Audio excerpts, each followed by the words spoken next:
கிறிஸ்துவுக்கு அன்பான தேவ பிள்ளைகளே, இந்த மானாமதியில் வாழ்கிறதான உங்களை சந்திக்க நாங்கள் சென்னை பட்டத்தில் வந்திருக்கிறோம். ஆண்டவராகிய இயேசு கிறிஸ்துவின் நாமத்தில் உங்களை வாழ்த்தி வரவேற்கிறோம். பிரியமானவர்களே, இந்த நாளிலே இந்த தமிழ் வருஷ பிறப்பிலே உங்களை சந்திக்க தேவன் கிருபை பாராட்டினார். இந்த தமிழ் வருஷ பிறப்பிலே ஆண்டவராகிய இயேசு கிறிஸ்து மரித்து மூன்றாவது நாள் உயிர்த்தெழுந்தார் என்பதை சொல்லும்படி வந்திருக்கிறோம். ஏனென்று சொன்னால் இன்னும் கொஞ்ச நாட்கள்ல உயிர்த்தெழுந்த நாள், அதாவது ஈஸ்டர் பண்டிகை வரப்போகிறது. ஏன் இந்த பண்டிகை வருகிறது, எதற்காக வருகிறது என்று நாம் யோசிக்க வேண்டும். பிரியமானவர்களே, ஏனென்று சொன்னால் இந்த உலகத்தில் எவ்வளவு மகான்கள் வந்திருக்கிறார்கள், எத்தனையோ பெரிய பெரிய ஆட்கள் இந்த உலகத்தில் வாழ்ந்திருக்கிறார்கள், எத்தனையோ சரித்திரம் படைத்தவர்களாம் வாழ்ந்திருக்கிறார்கள். எவ்வளவு சரித்திரம் படைத்தவர்களாம் வாழ்ந்த இந்த இந்திய தேசத்திலே அல்லது மற்ற வெளிநாடுகளிலும் கூட ஒருவர் கூட மரித்து மூன்றாவது நாள் உயிரோடு எழும்பவில்லை. பிரியமானவர்களே, மரித்தவர்கள் எழுந்திருக்கிறார்கள். அதாவது மருத்துவமனையில் செத்தவங்க ஒரு டாக்டர் பார்த்து சரி பண்ணி எழுந்துக்குது வேற. ஆனா மரித்து மூன்றாவது நாள் இயேசு கிறிஸ்து உயிர்த்தெழுந்தார். பிரியமானவர்களே, இயேசு கிறிஸ்து உயிர்த்தெழுந்தார் என்று சொன்னால் எப்படி உயிர்த்தெழுந்தார் என்று நாம் யோசிக்க வேண்டும். பிதாவாகிய தேவன் குமாரனாகிய இயேசு கிறிஸ்துவை உயிர்த்தெழ பண்ணினார். பிரியமானவர்களே, எப்படி என்று சொன்னால் கர்த்தராகிய இயேசு கிறிஸ்து விசுவாசிக்கிற நமக்கும் அப்படிப்பட்ட உயிர்த்தெழுதல் உண்டு. அதை சொல்லத்தான் நாங்கள் வந்திருக்கிறோம். இந்த உலகத்தில் வாழ்ந்து மரித்து எத்தனையோ பேர், சில பேர் கூட மரித்து உயிரோடு வந்திருக்கிறாங்க. ஆனா திரும்பவும் மரிப்பாங்க. மரணம் என்பது மனுஷனுக்கு உண்டு. ஆனா அந்த மனுஷன் மரித்து மூன்றாவது நாள் உயிரோடு எழுந்தார் சொன்னா அது நித்திய வாழ்வை பெறும்படிக்கு. நித்திய வாழ்வை யார் தர முடியும்? இந்த உலகத்தில் யாராவது கொடுக்க முடியுமா? நித்திய காலமா வருஷமா வாழ முடியுமா?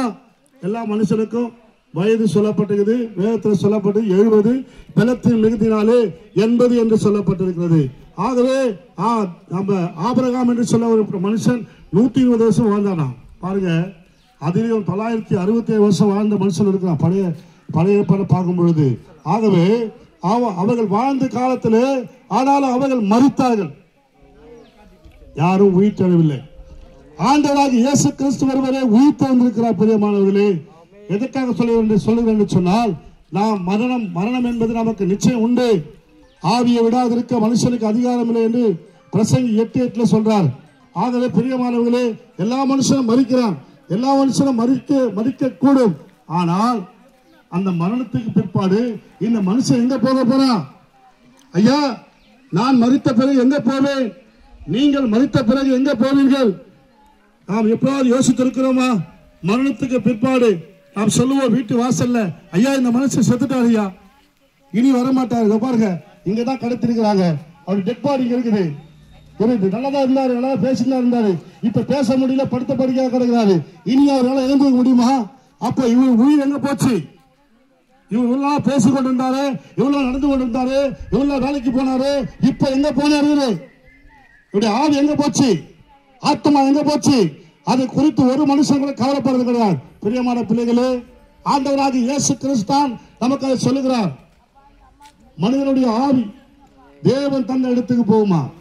ஆவி தேவனுக்கு போகும், ஆத்மா நிலையற்றதா இருக்கிறது. பாவம் செய்கிற ஆத்மா சாகும் என்று சொல்லப்பட்டது. மண்ணிலிருந்து எடுக்கப்பட்டால் மண்ணுக்கே திரும்ப என்று சரீரத்துக்கு ஆண்டவர் சொல்லியிருக்கிறார். ஆகவே மனுஷன் மரிக்கிறான், மண்ணில் கொண்டு போய் போதிக்கிறான்.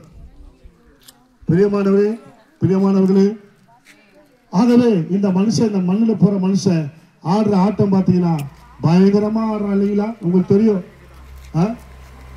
ஒருத்தர் இப்படியா பாட்டு பாடினார், கருவுக்கும் கல்லறைக்கும் தூரம் இல்ல, லெட்டு போனா ரைட்டேடா தம்பி, லெட்டு போனா ரைட்டேடா, ஆடுற ஓடுற தலைகீழ நடக்கிற எந்த ஊரு நாயண்டா, இது எந்த ஊரு நாயண்டா, கருவுக்கும் கல்லறைக்கும் தூரம் இல்ல, லெட்டு போனா ரைட்டேடா, லெட்டு போனா ரைட்டேடா, ஆடுற ஓடுற தலைகீழ நடக்கிற எந்த ஊரு நாயண்டா, இது எந்த ஊரு நாயண்டா, நீ 60 வருஷம் இல்ல கூட 10 வருஷம், நீ 70 வருஷம் இல்ல 80 வருஷம், ஆட்டத்தை அடுத்து ஓட்டத்தை மூடி காட்ட சொல்லி அனுப்பு, உலகம் காட்ட சொல்லி அனுப்பு, ஆட்டத்தை வட்டத்தை மூடி டாட்டா சொல்லி அனுப்போம். உலகம் டாட்டா சொல்லி அனுப்போம். கழுவுக்கும் கல்லறைக்கும் தூரம் லெப்ட் போனாரை தேடா, லெப்ட் போனாரை தேடா. ஆடுற ஓடுற தலைக்கீழ நடக்கும் எந்த ஊரு நாயண்டா, இது எந்த ஊரு நாயண்டா. அக்கா நந்தன போக்கா எத்தனை முறை செல்போனே பார்த்துருப்ப, எத்தனை முறை டிவியே பார்த்துருப்ப. சன் டிவி, ஸ்டார் டிவி, கலைஞர் டிவி, எல்லா டிவி, வந்த டிவி, போன டிவி எல்லாம். இதெல்லாம் ஒரு சந்தோஷம் கொடுத்துதா? சின்ன தீர வண்ண தீர அத்தனைய கட்டுக்காது, சின்ன தீர வண்ண தீர அத்தனைய கட்டுக்காது. அவளையும் மாற்றி கேடுற தெய்வத்தையே மறந்துடுற, அவளையும் மாற்றி கேடுற தெய்வத்தையே மறந்துடுற. 60 வருஷம் இல்ல கூட 10 வருஷம் உனக்கு, 60 வருஷம் இல்ல கூட 10 வருஷம். ஆட்டத்தை அடக்கி வட்டத்தை முடிச்சு காட்ட சொல்லி அனுப்பும். உலகம் காட்ட சொல்லி அனுப்பும்.